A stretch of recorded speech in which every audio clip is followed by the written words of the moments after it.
இன்றைக்கி நம்ம பார்க்க போகிற ரெசிபி திண்டுக்கல் ஸ்பெஷல் பாய் வீட்டு ஆட்டுக்கால் சூப் ரெசிபி தான் நாம் இன்றைக்கி பார்க்க போகிறோம். இந்த சூப் எது கூட மேட்ச் ஆகும்னு பார்த்தீங்கன்னா மெயினாக இடியாப்பம், அதுக்கப்புறம் பார்த்தீங்கன்னா இட்லி, ஊத்தப்பம், சூடான சாதத்தோட இந்த சூப் ஊற்றி ஒரு லெமன் ஊறுகாய் வச்சு சாப்பிட்டிங்கன்னா சூப்பராக இருக்கும். செய்யலாமா? இப்போ இதுக்கு ஒரு பேஸ்ட் ஒன்று அரைச்சிக்கலாம். அதாவது கசகசா இருக்கு இல்லையா, அதை ஒரு மிக்ஸி ஜாரில் ஒரு 4 டீஸ்பூன் அளவுக்கு கசகசா எடுத்துக்கலாம். இது கூட 1.5 டீஸ்பூன் அளவுக்கு ஜீரகம், இது ரெண்டையும் ஆட் பண்ணிவிட்டு இதை மூழ்கிற அளவுக்கு தண்ணி இதோட சேர்த்துட்டு ஒரு 10 நிமிஷம் இதை அப்படியே ஊற வச்சிடலாம். ஊற வச்சுட்டு ஊறினதுக்கப்புறம் அதை நல்லா அரைச்சி பேஸ்ட்டாக தனியாக எடுத்து வச்சுக்கலாம். இப்போ நான் ஒரு 3 ஆட்டோட காலை நல்லா வாஷ் பண்ணி க்ளீன் பண்ணி எடுத்து வச்சுருக்கேன். இப்போ இந்த காலை ஒரு குக்கரில் நம்ம இதை சேர்த்துக்கலாம். இந்த கால் மூழ்கிற அளவுக்கு நம்ம இது கூட தண்ணி சேர்த்துக்கிறோம். அந்த காலுக்கும் மேலே அதிகமாகவே இருக்கிற மாதிரி தண்ணி சேர்த்துக்கோங்க. இது கூட தேவையான அளவுக்கு உப்பும் நம்ம இதோட ஆட் பண்ணிக்கிறோம். ஆட் பண்ணிவிட்டு லிட்டை போட்டு க்ளோஸ் பண்ணி ஒரு 8லேருந்து 10 விசில் விட்டுருங்க. ப்ரெஷரெல்லாம் போனதுக்கப்புறமா குக்கரை ஓப்பன் பண்ணி பாருங்கள்.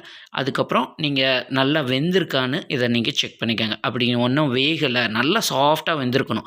வேகலைன்னா நீங்கள் மறுபடியும் ஒரு 4 விசில் விட்டுட்டு ப்ரெஷர் போனதுக்கப்புறம் ஓப்பன் பண்ணுங்கள். இப்போ நல்ல கால் நல்லா வெந்துருச்சு. இப்போ வெந்ததுக்கப்புறம் இப்போ நம்ம மறுபடியும் ஸ்டவ்வை ஆன் பண்ணி விட்டுட்டு நான் ஒரு பெரிய சைஸ் தக்காளியும் ஒரு தக்காளியும் கொஞ்சம் மல்லி இலையும் இதோட ஆட் பண்ணிக்கிறேன். நம்ம அரைச்சி வச்சுருக்கிற ஜீரகமும் கசகசா பேஸ்ட் இருக்குல்லையே, அதையும் சேர்த்துட்டு மிக்ஸி ஜாரை கழுவி தேவையான அளவுக்கு நான் தண்ணி இது கூட ஆட் பண்ணிடுறேன்.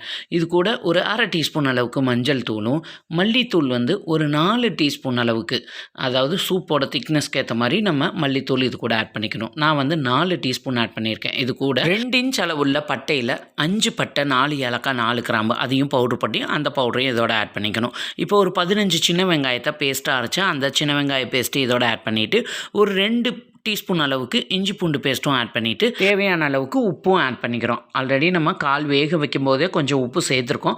அதனால் அதுக்கேற்ற மாதிரி நீங்கள் கூட்டி குறைச்சி சேர்த்துக்கோங்க. இப்போ இது நல்லா ஒரு 10 நிமிஷம் கொதிக்கணும். இந்த வெங்காயம் இஞ்சி பூண்டு பேஸ்ட்டோட பச்சை வாசனை போகிற வரைக்கும் ஒரு 10 நிமிஷம் நல்லா கொதித்து அந்த மசாலா வாசனையெல்லாம் போகணும். நல்லா கொதித்து ரொம்ப திக்காக இருந்தாலும் அதுக்கேற்ற மாதிரி தண்ணியை கூட்டி குறைச்சி சேர்த்துக்கோங்க. இப்போ நம்ம நல்லா வெந்து பச்சை வாசனை போனதுக்கப்புறமா இப்போ ஸ்டவ் ஆஃப் பண்ணிவிட்டு இன்னொரு கடாயில் கொஞ்சமாக தேங்காய் எண்ணெய் சேர்த்துக்கோங்க. ஒரு 4 பட்டை, 4 ஏலக்காய், 4 கிராம்பு சேர்த்துட்டு ஒரு 10 சின்ன வெங்காயமும் கொஞ்சமாக கருவேப்பிலையும் இதெல்லாம் நம்ம நல்லா இந்த அளவுக்கு நல்லா வதக்கிடணும்.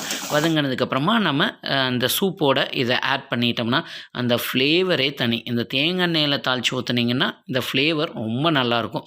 இந்த சூப்பை நல்லா இடியாப்பத்தோடையோ அல்லது ஊத்தாப்பம், இட்லி, சூடான சாதத்தோட இந்த சூப் ஊற்றி சாப்பிட்டா சூப்பராக இருக்கும்.